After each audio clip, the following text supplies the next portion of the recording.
et on travaille le riz. Voilà, les bottes de riz. Donc ça c'est nos terres, les terres familiales. Donc les cousins, les cousines sont venus donner la main. Évidemment, ça se fait comme ça. Et on va recouvrir toute la terre de riz.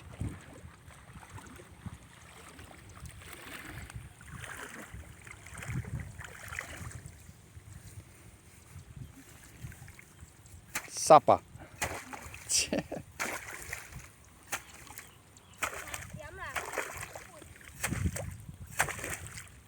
Eh oui, on fait les abords.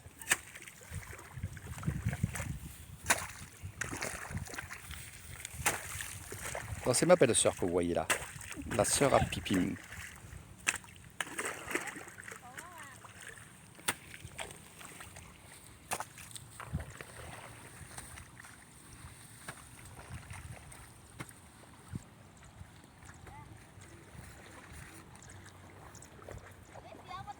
Ah, du temps qu'il travaille le riz, eh ben, que ce soit le copain de mon fils et mon fils sont en train de pêcher, évidemment. Je vais vous montrer ça, évidemment.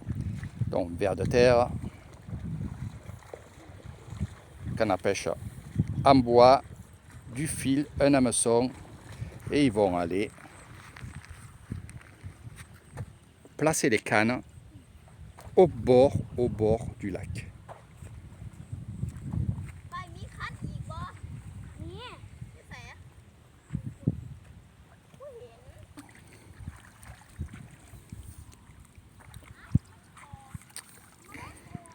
Le riz est très très beau.